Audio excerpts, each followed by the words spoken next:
Good morning class. How are you today? Today we are going to study the further topics of the third chapter of nationalism in India. आप लोगों को अच्छे से समझ में आ गया होगा कि सेकंड चैप्टर जो है वो आप लोगों के सिलेबस में नहीं है, थर्ड चैप्टर है आप लोगों के सिलेबस में। ठीक है, अभी भी बहुत सारे स्टूडेंट्स मेरे से पूछ रहे थे कि सर सेकंड चैप्टर क्यों नहीं शुरू हुआ।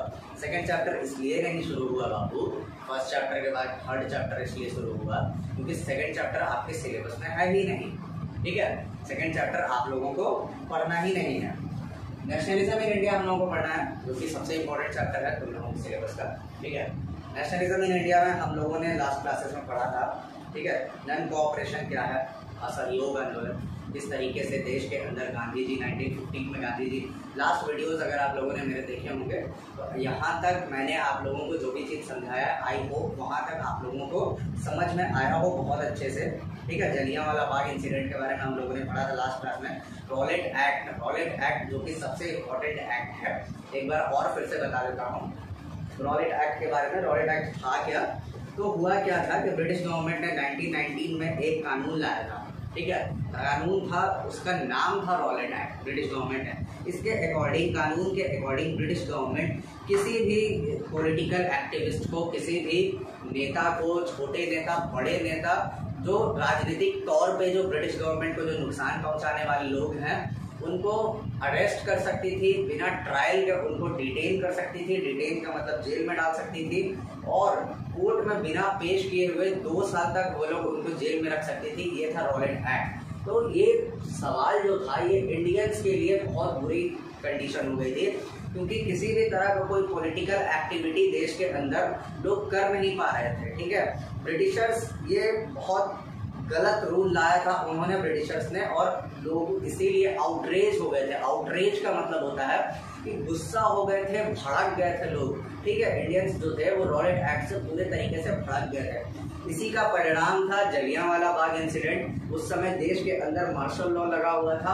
और बैसाखी का त्योहार था। जलियांवाला बाग अमृतसर में बहुत सारे सिख लोग इकट्ठा हुए थे और जनरल डायर के बारे में हम लोग जानते हैं कि जनरल डायर ने उन लोगों पे गोलियां चलवा दी थी, बहुत सारे लोग मारे गए थे। ठीक है, नॉन कोऑपरेशन क्यों गांधी जी लेके आए, असहयोग, कि हम लोग ब्रिटिशर्स का किसी भी तरीके से साथ नहीं देंगे, किसी भी तरीके से सहयोग नहीं करेंगे। गांधी जी का मानना ये था कि ब्रिटिशर्स इंडिया में अगर इतने सालों तक पैर जमाए हुए हैं और राज कर रहे हैं तो इसके पीछे का रीजन बस इतना सा है कि उनको सहयोग मिला है, उनको कोऑपरेशन मिला है इंडियन से ही। गांधी जी का बस ये मानना एकदम क्लियर कट था।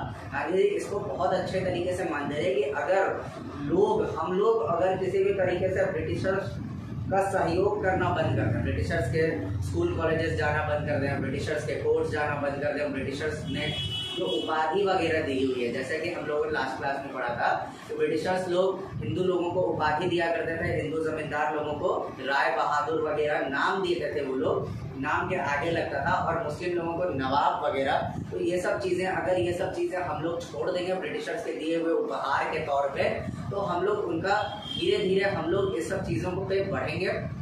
एक और चीज़ था कि नॉन कोऑपरेशन का एक और मतलब था कि ब्रिटिशर्स के गुड्स का ना इस्तेमाल करना, ब्रिटिशर्स के कपड़ों का इस्तेमाल नहीं करना। जो भी कपड़े जो बाहर से आते थे जो वो लोग वो उसको इस्तेमाल करना हम लोग बिल्कुल इस्तेमाल नहीं करेंगे। ब्रिटिशर्स के बनाए हुए स्कूल्स, ब्रिटिशर्स के बनाए हुए कॉलेजेस, इन सारी चीज़ों का हम लोग इस्तेमाल करना बंद कर देंगे। तो यही था नॉन कोऑपरेशन। नॉन कोऑपरेशन का मतलब यही था, इसको इसीलिए लागू किया गया। ठीक है, how could non cooperation become movement, non cooperation कैसे एक मूवमेंट बन गया। ठीक है, यहाँ से हम लोग पढ़ेंगे। Gandhi ji proposed that the movement should unfold the stages, it should begin with the surrender of titles। ये हम लोगों ने पढ़ा था। ठीक है, बहुत सारे दिनों तक गांधी जी ने इसको तरीके से लागू करने की कोशिश किया। Many within the Congress were however concerned about the proposals. They were reluctant to boycott the council election scheduled in November 1920। नवंबर 1920 में वहाँ पे इलेक्शन होने वाले थे। गांधी जी के जितने कांग्रेस के जो जितने नेता लोग थे वो नवंबर 1920 के इलेक्शंस को बॉयकॉट करने की बात कर रहे थे कि 1920 में इलेक्शंस जो होने वाले हैं नवंबर के महीने में, उसको हम लोग बॉयकॉट कर देंगे। And they fear the movement might lead to popular violence in the months between September and December. There were intense tussle with the Congress for a while. There seemed a meeting point between the supporters and the opponents of the movement. ठीक है, ये पूरे के पूरे movements के कुछ लोग ऐसे भी थे जो खिलाफ भी थे देश के अंदर ही। तो जो देश के अंदर जो ब्रिटिश गवर्नमेंट चल रही थी, उस ब्रिटिश गवर्नमेंट ने किसी भी तरीके का कोई मीटिंग्स वगैरह पर रोक लगा के रखा था। हुआ क्या था कि दिसंबर और सितंबर से दिसंबर के बीच में लोगों का और पुलिस के बीच का, ब्रिटिश गवर्नमेंट के पुलिस के बीच का क्लैश जो था, झगड़े लड़ाई आम होने लगे। ठीक है, बहुत सारे जगहों पे लोग जो थे वो भिड़ जाते थे पुलिस से। तो वायलेंस जो था देश के अंदर, ये असहयोग जो था वो वायलेंस का रूप लेने लगा देश के अंदर। For a while, there seemed to meeting point between the supporters and opponents of the movement. Finally, the Congress session at Nagpur in December 1920, a compromise was worked out and the non-cooperation program was adopted. Finally, दिसंबर 1920 में, ठीक है, ये पूरा जो none cooperation जो movement था, कांग्रेस ने नागपुर में एक सेशन हुआ कांग्रेस का, ठीक है, 1920 का नागपुर सेशन, याद रखें आप लोग इसको बहुत अच्छे से। उस नागपुर सेशन में इस नन कोऑपरेशन मूवमेंट के लिए एक पारित किया गया, एक फैसला लिया गया कांग्रेस के द्वारा कि इसको हम लोग किस तरीके से एक मूवमेंट का रूप देंगे नन कोऑपरेशन को। ठीक है, how did the movement unfold, कैसे ये आगे बढ़ा, हु पार्टिसिपेटेड इन इट, कौन कौन लोग इस मूवमेंट में पार्टिसिपेट किए, how did the different social groups conceive the idea of non cooperation. और अलग अलग तरह के सोशल ग्रुप समाज में, एक तरह सबसे बड़ी बात ये थी हिंदुस्तान के अंदर कि जितने भी सोशल ग्रुप्स थे, ठीक है, अमीर लोग हों, गरीब लोग हों, ठीक है, ट्राइबल पीपुल हों, किसान हों, हर तरह के लोग हों, हर तरह के लोगों के लिए किसी भी तरह का मूवमेंट एक अलग नजरिया लेके आता था। स्वराज का मतलब होता है आज़ादी, ठीक है, the feeling of being free. तो स्वराज का मतलब हर किसी के नज़र में कुछ और था। ठीक है, हर किसी को देश की आज़ादी से कुछ खासा मतलब नहीं था। हर किसी के नज़र में स्वराज का मतलब अलग अलग था। जैसे शहर में रहने वाले लोग हैं, ठीक है, उनके लिए स्वराज का मतलब अलग होता है। गांव में रहने वाले लोग हों, उनके लिए स्वराज का मतलब अलग होता है। तो जितनी तरह की सोसाइटी थी, उन सारी सोसाइटीज में स्वराज का मतलब जो था वो बिल्कुल अलग अलग तरीके का था, एक बिल्कुल नहीं था। नन कोऑपरेशन या फिर खिलाफत मूवमेंट भी उसी को कहा जाता है। नन कोऑपरेशन असहयोग और खिलाफत मतलब हम खिलाफ हैं। खिलाफत मूवमेंट बिगैन इन जनवरी 1921। कब शुरुआत हुई नन कोऑपरेशन के? जनवरी 1921 में। नन कोऑपरेशन की शुरुआत कब हुई? लिख दे रहा हूँ ताकि आपको याद रहे, ये चीज बहुत जरूरी है। ये सब चीजें 1921 में नन कोऑपरेशन की शुरुआत हुई। Various social groups participated in the movement, each with its own specific aspirations. All of them responded to the call of Swaraj, but the term meant different things in different people. जैसा कि मैंने आप लोगों को बताया कि बहुत सारे लोग, बहुत सारे कम्युनिटीज, सोशल कम्युनिटीज ने इसमें हिस्सा लिया, ठीक है, लेकिन हर किसी के नज़र में इस मूवमेंट में पार्टिसिपेट करने का नज़रिया अलग था। ठीक है, हर कोई स्वराज का मतलब उनके दिमाग में एक अलग ही चल रहा था। हर किसी को इसका मूवमेंट, भारत की आज़ादी से किसी को उस समय तक कोई लेना देना नहीं था। तो शुरुआत करते हैं the movement in the towns. शहरों में किस तरह का मूवमेंट हो रहा था? शहरों में, गाँवों में, हर जगह अलग अलग तरह के लोग, अलग अलग तरह के विचार, और वो इस मूवमेंट को, असहयोग को, खिलाफत को किस तरीके से देख रहे थे। Movement in the towns. The movement started with the middle class participation in the cities. Thousands of students left government controlled schools and colleges. Headmasters and teachers resigned and lawyers gave up their legal practices. कैसे शुरुआत हुई भाई? ये middle class लोगों से शुरुआत हुई। ठीक है, मिडिल क्लास लोगों से इनकी शुरुआत है। मिडिल क्लास लोग इसमें पार्टिसिपेट करना शुरू किए। हजारों स्टूडेंट्स जो यूनिवर्सिटीज और कॉलेजेस वगैरह में पढ़ रहे थे, स्कूल्स वगैरह में पढ़ रहे थे ब्रिटिशर्स के, उन लोगों ने वहाँ पढ़ना छोड़ दिया। गवर्नमेंट जो भी चीजें चला रही थी, स्कूल, कॉलेजेस, वहाँ पे काम करने वाले लोगों ने, हेडमास्टर्स ने, टीचर्स ने, इन सारे लोगों ने, स्कूल, यूनिवर्सिटीज वगैरह इन लोगों ने छोड़ दिया। ये लोग काम करना वहाँ पे छोड़ दिया, रिजाइन कर दिए। लॉयर्स, वकीलों ने लीगल प्रैक्टिस करना छोड़ दिया। काउंसिल इलेक्शंस जो था उसको बॉयकॉट कर दिया गया। और ज़्यादातर प्रोविंसेस, जैसे कि जब मद्रास को छोड़ के, मद्रास को अगर छोड़ दिया जाए, जहाँ पे justice party, the party of non Brahman, felt that entering the council was one way of gaining some power, something that usually only Brahmins can access to. ठीक है, मद्रास को अगर छोड़ दें तो बहुत सारी ऐसी भी कम्युनिटीज थी जिन्होंने इस पे, जो इसको पूरे तरीके से इस मूवमेंट का साथ नहीं दिया था उन्होंने। जैसे कि ब्राह्मण्स की बात हो रही है, तो ब्राह्मण्स ने इलेक्शंस में हिस्सा लिया और वो लोग उन लोगों ने बढ़ चढ़कर हिस्सा लिया। क्यों ब्राह्मण कम्युनिटी ने इलेक्शंस में हिस्सा लिया? क्योंकि ब्राह्मण्स का मानना ये था, जो मद्रास के ब्राह्मण्स थे बेसिकली, उन लोगों का मानना ये था कि अगर हम लोगों को देश के अंदर अगर टिके रहना है तो हम लोगों को सत्ता में होना बहुत जरूरी है। ठीक है, तो सत्ता के लिए, राज के लिए ब्राह्मण्स ने इन सारी चीजों में, इस इलेक्शंस में हिस्सा लिया था। अलग अलग लोग, समाज के जितने भी अलग अलग तरह के लोग थे, उन लोगों का अलग अलग तरह का विचार था देश के अंदर। The effects of non-cooperation of the economic front were more dramatic. Economic front पे अगर देखा जाए, पैसे के जगह पे, जहाँ पे पैसे का ज्यादा परिचलन हो रहा था, जहाँ पे पैसे का पूरा ज्यादा बहाव था, वहाँ पे एक अलग तरह का नॉन कोऑपरेशन का मूवमेंट देखा गया। कैसे भाई? Foreign goods were boycotted, liquor shops were picketed and foreign cloth burned in huge bonfires. ठीक है, जितने भी फॉरेन विदेशी सामान आते थे बाहर से, उन सारे विदेशी सामानों का इस्तेमाल बंद हो गया देश के अंदर। लिकर शॉप, शराब की दुकानें जितनी भी थी, विदेशी शराब की दुकानें, उनको लूट लिया गया। बहुत सारे जगह पे तोड़ फोड़ मचाया गया था देश के अंदर। और बाहर से जितने भी कपड़े आते थे, ठीक है, उन कपड़ों को सड़कों पे, चौराहों पे रख के बहुत सारे कपड़ों का ढेर लगा के जलाया जाने लगा। बहुत सारी चीजें शुरुआत हो गई थी देश के अंदर। The import of foreign clothes halved between 1921-22 and value dropping from 102 crore to rupees 57 crore. In many places, merchants and traders refused to trade in foreign goods and finance trade foreign trade. बहुत सारे जगहों पे ऐसा हुआ कि जो foreign imports, जो कपड़े आते थे 1921-22 में, वो कपड़े आधे आने लगे। मतलब इतना देश के अंदर ब्रिटिशर्स के गुड्स का जो बिजनेस था, जो ब्रिटिशर्स जो इतने सालों से चला रहे थे जिस बिजनेस को, उस बिजनेस को बहुत नुकसान होने लगा। ऐसा नुकसान हुआ कि जो 102 करोड़ का जो बिजनेस होता था, जो कपड़े जो 102 करोड़ के आते थे उस समय, वो आधे हो गए। 57 करोड़ के आसपास जो थे, उसके बाद बिजनेस बचा था। इसके अलावा देश के अंदर जितने भी बॉयकॉट वगैरह हो रहे थे देश के अंदर, इससे मर्चेंट्स और रूलर्स जो थे, जो बिजनेस व्यापारी लोग, वो लोग बाहर के बिजनेस, बाहर के मतलब विदेशी गुड्स पे बिजनेस करना यहाँ के लोगों ने बंद कर दिया पूरे तरीके से। As the boycott movement spread, the people began discarding imported clothes and wearing only Indian ones. Production of Indian textile mills and handlooms went up. जैसे जैसे समय गुजरा, वैसे वैसे लोगों ने विदेशी कपड़ों को पूरे तरीके से बंद कर दिया और देश के अंदर लोग अब वही कपड़े पहनते थे जो देश के द्वारा बनाए गए थे।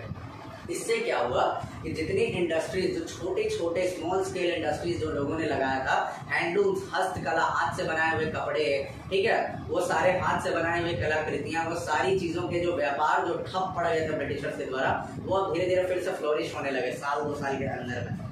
But the movement in the cities gradually slowed down for a variety of reasons. लेकिन शहरों में ये मूवमेंट जो था वो धीरे धीरे कम होने लगा, ठीक है, धीरे होने लगा। इसके रिजल्ट्स जो थे, इसके कारण क्या थे भाई? बहुत सारे रीजंस थे।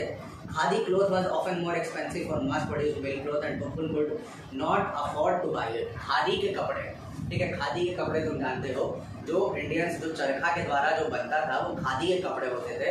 तो खादी के कपड़े थोड़े महंगे होते हैं, प्योर खादी, ठीक है, तो प्योर खादी थोड़े महंगे हुआ करते थे। हर इंडियन उसको अफोर्ड नहीं कर सकता था, इसलिए वो पूरे के पूरे तरीके से थोड़ा लेंदी प्रोसेस था, थोड़ा महंगा प्रोसेस था। लोग जो थे वो खादी के कपड़े पहनना तो चाहते थे, देश के बने हुए कपड़े, बट अफोर्ड नहीं कर सकते थे, पैसे नहीं होते थे लोगों के पास इतना। तो ये पहला रीजन था। How they could boycott mill cloth or too highly. Similarly, the boycott of British institutions posed a problem. ठीक है, तो उतने महंगे कपड़े पहन नहीं सकते थे, इसलिए वो लोग फिर से ब्रिटिशर्स के कपड़े धीरे धीरे पहनने शुरू किए। एक और प्रॉब्लम था, ब्रिटिश इंस्टीट्यूशंस में काम करने वाले जो संस्थाएं, जो ब्रिटिश संस्थाएं होती थी, वहाँ पे भी एक परेशानी शुरू हुई। For the movement to be successful, alternative Indian institution has to be set up and they could use the place of British ones. ठीक है, सबसे बड़ी बात ये थी कि अगर यूनिवर्सिटी, स्कूल्स, जज, कोर्ट्स की अगर हम लोग बात करें, ठीक है, आप लोगों ने बॉयकॉट तो कर दिया, पढ़ने वाले बच्चे पढ़ने जाना छोड़ देंगे, ठीक है, लॉयर्स हैं, डॉक्टर्स हैं, जो लोग ब्रिटिश हॉस्पिटल्स में काम कर रहे हैं, जो डॉक्टर्स, वो लोग काम करना छोड़ देंगे। आखिर वो लोग करेंगे क्या? देश के अंदर अगर आपके पास कोई अल्टरनेटिव नहीं होगा, जैसे आपके पास अपना कोई स्कूल कॉलेज है, उस समय तक तो नहीं था, तो ब्रिटिशर्स के स्कूल, यूनिवर्सिटीज, कॉलेजेस अगर आप छोड़ देंगे, स्टूडेंट्स अगर छोड़ देंगे, तो कितने दिन तक छोड़े रहेंगे? कहीं तो जाना पड़ेगा ना बाबू पढ़ने के लिए। तो ये सब चीजें, ये सब प्रॉब्लम शुरू हो गई। देश के पास इंडिया के अंदर अल्टरनेटिव्स नहीं थे, ठीक, कोई ऑप्शन नहीं था। तो और इंस्टीट्यूशंस कम थे, इंडियन इंस्टीट्यूशन जितने थे वो कम थे, तो लोगों के पास अल्टरनेटिव कम था। ये दूसरा सबसे बड़ा रीजन था। इंडियन कोऑपरेशन जो शहरों में फेल होना शुरू हुआ, तो हम लोगों के पास ऑप्शंस नहीं था, इंडियन इंस्टीट्यूशन नहीं थे। So students and teachers began trickling back to the government schools and lawyers joined back in the government buildings, ठीक है, गवर्नमेंट कोर्ट्स। तो इससे लोगों के पास जब ऑप्शन नहीं था, तो जो स्टूडेंट्स थे, जो पढ़ाई लिखाई जिन्होंने स्कूल्स और कॉलेजेस में छोड़ दिया था, उन लोगों ने फिर से स्कूल्स और कॉलेजेस ज्वाइन कर लिया। और जो वकील लोगों ने, जिन्होंने काम छोड़ा था कोर्ट में काम करना, उन्होंने भी फिर से ये काम करना शुरू किया। तो ये शहरों की पूरी सिस्टम थी। ये शहरों में रेबेलियन जो था, शहरों में मूवमेंट जो था, वो नॉन कोऑपरेशन बहुत तेजी से उठा और बहुत तेजी से दब गया। ये दो रीजंस बहुत बेसिक रीजंस थे, ठीक है। देश के अंदर अगर आप असहयोग की तरफ अगर आप बढ़ रहे हैं, तो असहयोग की तरफ बढ़ने के लिए आपके पास कुछ रीजन होना चाहिए, कुछ कारण होना चाहिए, ठीक है। अगर हम एक नौकरी छोड़ के दूसरा नौकरी अगर हम करने जाएं, ठीक है, तो उसके लिए दूसरा नौकरी मेरे पास होना चाहिए। ये नहीं थी दूसरी नौकरी इनके पास, ठीक है। इनके पास जितने भी लॉयर्स थे देश के अंदर, टीचर्स थे जो पढ़ाने वाले, इनके पास नहीं था, इसलिए। और पहला जो रीजन मैंने बताया था कि कपड़े जो थे खादी के, वो महंगे होते थे, ठीक है। खादी के कपड़े पहनना इतना आसान नहीं होता है, खादी के कपड़े हर कोई नहीं पहनता है। हाँ, ये है इंडियन ब्रांड, ये पूरा का पूरा खादी जो है वो इंडिया में बनता है और ये इंडियन ब्रांड है, लेकिन हर कोई खादी के कपड़े नहीं पहनता है। तो ये शहरों की स्थिति थी। Excuse me.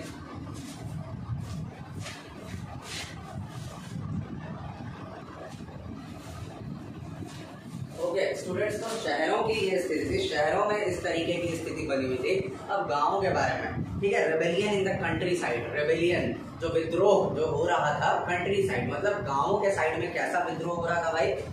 From the cities the non cooperation movement spread to the countryside, शहरों से ये गांव की तरफ बढ़ा था। It drew into the fold of struggles of peasants and tribals which were developing in different parts of the country in the years after the war. 1857 war of independence के बाद से 1857 जो इंडिपेंडेंस वॉर हुआ था उसके बाद से अलग अलग ट्राइबल एरिया हो, अलग अलग जगह हो, जितने गांवों में, ऐसा नहीं है कि इससे पहले 1857 से पहले या फिर 1857 के बाद छोटे छोटे विद्रोह ब्रिटिशर्स के खिलाफ हमेशा होते रहे हैं, ठीक है। तो इनकी हालत जो थी गांव के अंदर ट्राइबल लोगों की और पीजेंट्स की, इनकी हालत बहुत ही खराब थी। ब्रिटिशर्स इनसे बहुत सारा टैक्स वसूला करते थे, इनके जमीनों पे कब्जा कर लिया करते थे। तो इस तरीके से इनकी हालत 1857 रेवोल्यूशन के बाद से बहुत अच्छी नहीं थी, बहुत हालत खराब थी। इन अवध के बारे में शुरुआत कर रहे हैं ये लोग, अवध की शुरुआत है। In Awadh peasants were led by Baba Ramchandra, a sannyasi who had earlier been to Fiji as an independent laborer. The movement were against talukdars and landlords who demanded from peasants exorbitantly high rents and variety of other cases, ठीक है।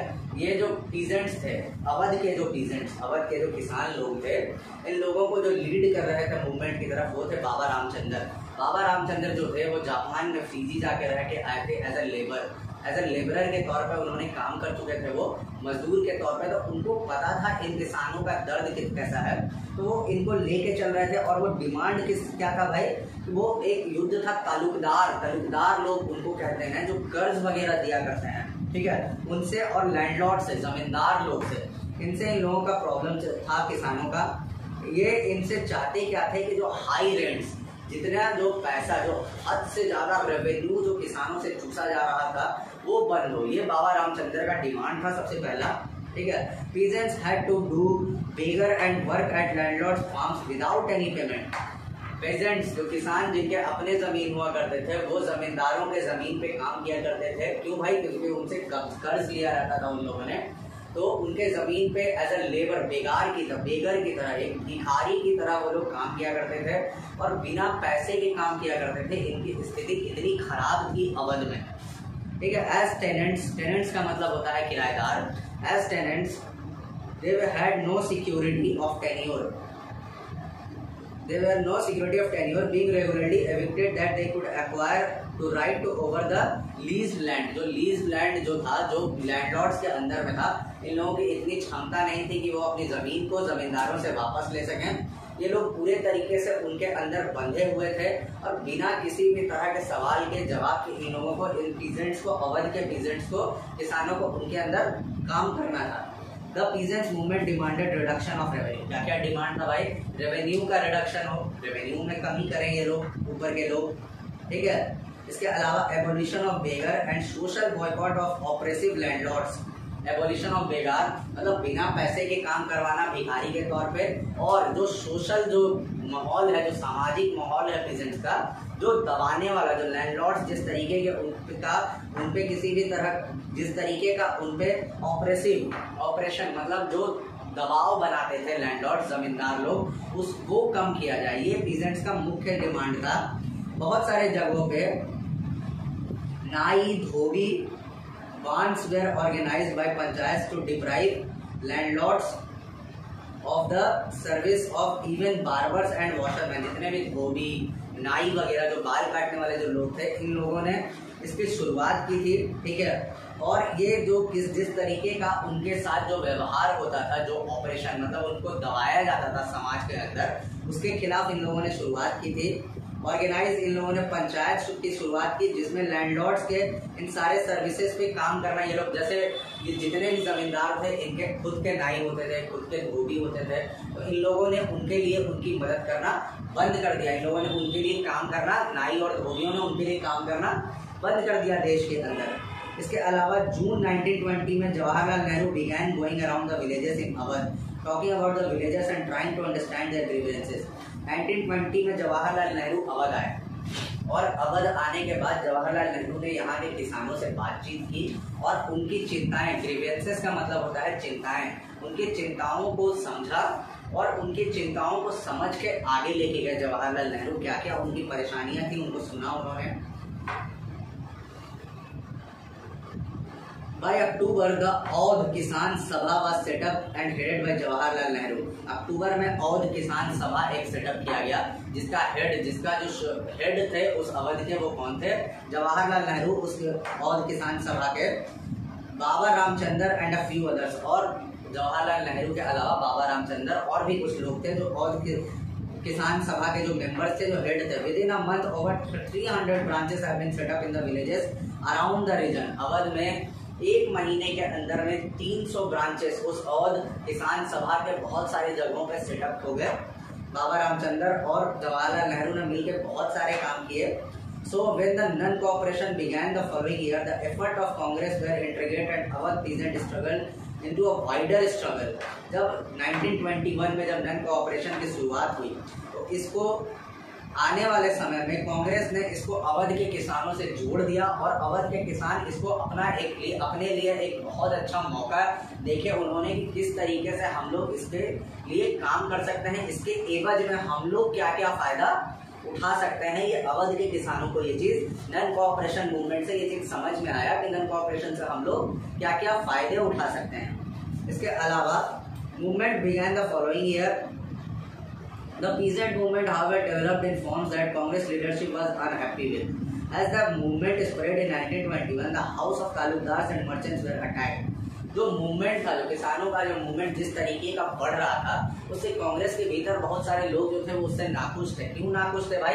क्योंकि ये लोग violence का इस्तेमाल करना शुरू कर दिए थे। बहुत सारे तालुकदार्स के घर और मर्चेंट्स जो व्यापारी थे, उनके घरों पे अटैक किया गया था बहुत सारे जगहों पे। Bazaars were looted and grain hoards were taken over. ठीक है, बहुत सारे बाजार्स को लूट लिया गया था। किसान लोग एक तरह से लूट पाट पर उतर आए थे, और किसान बहुत सारी ऐसी चीजें कर रहे थे जैसे कि ग्रेन्स, अनाज जहाँ रखा हुआ था वो बड़े बड़े अनाज के जगहों पे जाके ये लोग लूट लेते थे। ये सब चीजें शुरू हो गई। In many places, local leaders told peasants that Gandhiji declared that no taxes were to be paid and land was to be distributed among the poor. The name of Mahatma was being invoked to sanction all and its aspirations. बहुत सारे जगहों पे ऐसी चीजें, घटनाएं ऐसी हुई क्यों थी? क्योंकि बहुत सारे लोगों को ये बताया गया था कि आपका जो जमीन है, अब किसी भी तरह का टैक्सेस आपसे नहीं लिया जाएगा। और महात्मा गांधी ने ऐसा कहा है कि आप लोग बिना टैक्सेस के आप रह सकते हैं। ठीक है, और जितने भी ज़मीनें हैं, जो ज़मीनें लोकल लीडर्स ने आपसे ले लिया है, लोकल लीडर्स, ये गांधी जी ने उन जमीनों को आपको फिर से वापस दिलाएंगे, रीडिस्ट्रीब्यूशन होगा, गांधी जी उन जमीनों को आपको वापस दिलाएंगे। और ये महात्मा गांधी का नाम इस्तेमाल किया था, एक अफवाह था, जिससे ये लोग जो थे वो महात्मा गांधी के नाम से और भी ज्यादा विद्रोही हो गए थे। लोगों को समझ में आया कि नहीं, अब तो गांधी जी ने ही कह दिया है। कि अब ये गांवों की स्थिति थी, गांवों के अंदर जितने भी तलुकदार लोग थे, मर्चेंट्स थे, जब इन लोगों को पता चला 1921 में जैसे ही महात्मा गांधी ने नॉन कोऑपरेशन अनाउंस किया देश के अंदर, तो इन लोगों को ये एक बहुत बड़ा अपॉर्चुनिटी दिखा, जिससे ये लोग अपने अंदर की छिपी हुई इच्छाओं को, जो इतने साल से इन लोगों के अंदर पल रही थी, इसको इन लोगों ने तुरंत उजागर किया और तुरंत देश के अंदर लूटपाट शुरू हो गया। Tribal peasants interpreted the message of Mahatma Gandhi and the idea of Swaraj in yet another way. ठीक है, ट्राइबल पीजेंट्स वो लोग थे, गाँव में रहने वाले, जंगलों में रहने वाले आदिवासी लोग, वो लोग गांधी जी के इस मैसेज को अलग तरीके से देखते थे, स्वराज को एक अलग तरीके से देखते थे। In the Gudem hills of Andhra Pradesh, for example ले रहा है, गुड्डम हिल्स है आंध्र प्रदेश के अंदर है ये, Gudem hills of Andhra Pradesh. The militant guerrilla movement spread in early 20s. Militant guerrilla लोग जो थे, जो आदिवासी लोग थे, वो लोग पूरा मिलिटेंट, मतलब एक मिलिट्री बना के, और गुरिल्ला वॉरफेयर एक लड़ाई करने का तरीका है, उस तरीके से ये लोग छिप के किसी भी तरीके से ब्रिटिशर्स पे अटैक करने का ये तरीका है। तो उससे इन लोगों ने उसको एक अलग वे में लिया कि कैसे हम लोग एक मिलिटेंट वॉरफेयर करेंगे, मतलब किसी भी तरह से विद्रोह जो था वो हिंसा का रूप ले रहा था अलग अलग जगह पे। ठीक है, militant guerrilla spread in the early 20s not from a struggle that the Congress could approve. और ऐसे स्ट्रगल को, नॉन कोऑपरेशन के ऐसे स्ट्रगल को कांग्रेस कभी भी राजी नहीं था। देश के अंदर ऐसे मूवमेंट को बढ़ावा देने के लिए कांग्रेस कभी भी तैयार नहीं था। Here in another forest region, the colonial government has closed large forest areas, preventing people from entering the forest to graze their cattle or to collect food or the fruits. ठीक है, बहुत सारे जगहों पे, गाँवों में, जंगलों में ऐसा होता था। तुम लोगों ने 9th क्लास में ये चीज़ पढ़ा होगा, 9th क्लास में चैप्टर था ये, कि बहुत सारे जंगलों में इंडियंस को आना अलाउ नहीं था। लास्ट ईयर का है, शायद तुम लोगों ने पढ़ा है कि नहीं पढ़ाया।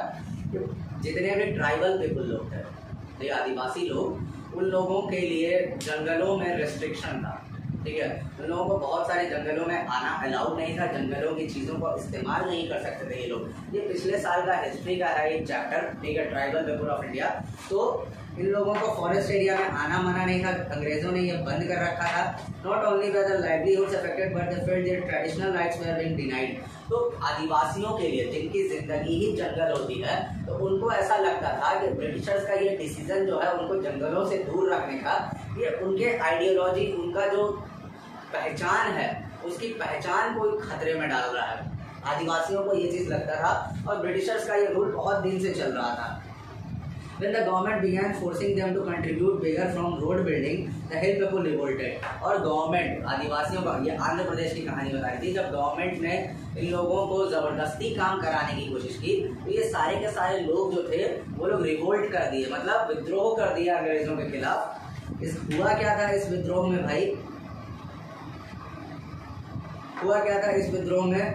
This enlarged the hill people here, sorry, colonial movement closer. Not only were their livelihoods, but the government denied. When the government began forcing to contribute to road building, they revolted. The person who came to lead was the interesting figure. Person जो इसको पूरे के पूरे movement को, आदिवासियों का आंध्र प्रदेश के अंदर जो लीड कर रहा था, वो एक बहुत दिलचस्प आदमी था, Alluri Sitaram Raju. claimed that he had a variety of special powers. He could make correct astronomical predictions and heal people and could survive even bullet shot. ठीक है, एक आदमी था जिसका नाम था अल्लूरी सीताराम राजू, जो ये कहता था वो एक अलग तरह का इंसान था, एक बाबा के रूप में वो आंध्र प्रदेश में नामी था। उसका कहना ये था कि वो दिशाएं बदल सकता है, ठीक है, और गोली लगे हुए उसको, मतलब अगर कोई वुंडेड आदमी है, कोई घायल आदमी है, तो उसको ठीक कर सकता है। तो वो गांव का आदिवासियों को वो लीड कर रहा था इस मूवमेंट के लिए। ठीक है, जो लोग ब्रिटिशर्स के खिलाफ मूवमेंट शुरुआत किए थे, उसका कहना ये था अल्लूरी सीताराम राजू का, मेरे पास स्पेशल पावर्स हैं। वो इसको इस तरीके से लीड कर रहा था, इसलिए वो लीड कर रहा था लोगों को लेके। Captivated by Raju the rebels proclaimed that he was an incarnation of God. लोगों को ये लगा कि राजू जो है, तो उसके जो आइडियाज थे, जो भी चीजें वो बोलता था, इससे लोग प्रभावित होते थे, ठीक है, आदिवासी लोग। तो राजू के इस प्रभावशाली भाषणों से लोगों को ये समझ में आया कि ये भगवान का रूप है और ये हमारे लिए ब्रिटिशर से लड़ने के लिए आया है, जो हम लोगों को लेके आगे चलेगा। क्या क्या चीजें शुरुआत हुई, ठीक है भाई। Raju talked of the greatness of Mahatma Gandhi and he was inspired by non-cooperation movement and persuaded people to wear khadi and give up drinking। Raju Alluri Sitaram Raju Gandhi ji के आदर्शों से बहुत प्रभावित था और अहिंसा के रास्तों पे चलता था वो। उन्होंने अल्लूरी सीताराम राजू ने लोगों को ये इंसिस्ट किया, लोगों को ये समझाया कि आप ड्रिंकिंग वगैरह छोड़ दें और खादी के कपड़े पहनना शुरू करें। ट्राइबल्स में ये बहुत इंपॉर्टेंट था, खादी के कपड़े। ये लोगों को समझाया अल्लूरी सीताराम राजू किस तरीके से आप गांधी जी के आदर्शों को पे चल सकते हैं, गांधी जी के आदर्शों को फॉलो कर सकते हैं। But at the same time he asserted that India could be liberated only with the use of force and not non-violence। लेकिन गांधी जी के आदर्शों पे चलने के साथ साथ वो ये भी कहा करता था कि इंडिया को आज़ादी जो है वो पूरे तरीके से वो अहिंसा के रास्ते पे चलने से नहीं मिलेगी, बिना बल का प्रयोग किए हुए हम लोगों को आज़ादी नहीं मिलने वाली है। अल्लूरी सीताराम राजू ये भी कहा करता था। इसी समय पर the Gurdam rebels attacked the police station, attempted to kill British officers and carried out guerrilla warfare for achieving Swaraj. ठीक है, ये जो गुर्डन रेबल्स थे, जैसा कि हम लोगों ने अभी पढ़ा, ट्राइबल्स लोग आंध्र प्रदेश के, तो ये जो गुर्डन जो लोग थे, इन लोगों ने क्या किया कि बहुत सारे ब्रिटिश ऑफिशियल्स पे अटैक किया, पुलिस स्टेशन पे इन लोगों ने अटैक कर दिया था और ब्रिटिश ऑफिशियल्स को मारने की कोशिश की थी। ये और गुरिल्ला वॉरफेयर, छिप के आक्रमण करना, इसके तरीके से इन लोगों ने बहुत सारे जगहों पे इन लोगों ने आक्रमण किया था। राजू को पकड़ लिया गया, अल्लूरी सीताराम राजू को ब्रिटिश गवर्नमेंट ने पकड़ लिया और उसको 1924 में उसको फांसी दे दी गई। कब उसको फांसी दे दी गई? अल्लूरी सीताराम राजू को 1924 में। ये ट्राइबल एरिया का हीरो था ये, ठीक है, ये आदर्शों पे चलता था अल्लूरी सीताराम राजू और ये ट्राइबल्स को लीड करके आगे चल रहा था। And over time became a folk hero. और जैसे जैसे समय गुजरा वैसे वैसे ये फोक हीरो, फोक का मतलब क्या होता है? फोक का मतलब होता है बच्चों कि जो क्षेत्रीय कोई चीज़ जो प्रभावशाली होती है, जो किसी सर्टेन क्षेत्र की होती है, जैसे फोक गाना हुआ, कोई क्षेत्रीय गाना होता है तो उसको फोक गाना कहते हैं, जो किसी सर्टेन एरिया का होता है और वहीं के लोग उसको मानते हैं, ठीक है। तो फोक हीरो के रूप में अल्लूरी सीताराम राजू निकल के आया, ठीक है, और पूरा का पूरा एक अलग ही प्रभाव छोड़ा आदिवासियों पे। आंध्र प्रदेश के जो गुर्डन के जो वहाँ के जो आदिवासी थे उन लोगों पे इसने अलग ही प्रभाव छोड़ा। सो आज हम लोग यहीं तक पढ़ते हैं। नेक्स्ट क्लास में हम लोग जानेंगे कि प्लांटेशन वर्कर्स, ठीक है, खेत में काम करने वाले जो किसान लोग थे, जो जैसे जो असम में प्लांटेशन जो पौधों के लिए काम करते, चाय के पौधे, कॉफी के पौधे, तो वो लोग किस तरीके से उनकी जिंदगी कैसी थी और वो स्वराज को, इंडिपेंडेंस को किस तरीके से देखते थे, किस नज़रिए से देखते थे, ये हम लोग नेक्स्ट क्लास में पढ़ेंगे। और भी डिटेल में बहुत सारी चीज़ें हम लोग पढ़ेंगे नेक्स्ट क्लास में। अभी तक जितना आपने पढ़ा है उसके नोट्स हम प्रोवाइड करवा देंगे। आप लोगों को होमवर्क दे रहा हूँ मैं, 2 होमवर्क दूंगा आज, ठीक है, होमवर्क दूंगा और उस 2 क्वेश्चन दूंगा मैं तुम्हारे चैप्टर से, जहाँ तक मैंने पढ़ाया उसी से रिलेटेड क्वेश्चंस, और उस क्वेश्चन के आंसर्स को आपको अपने फेयर कॉपी में कंप्लीट करना है।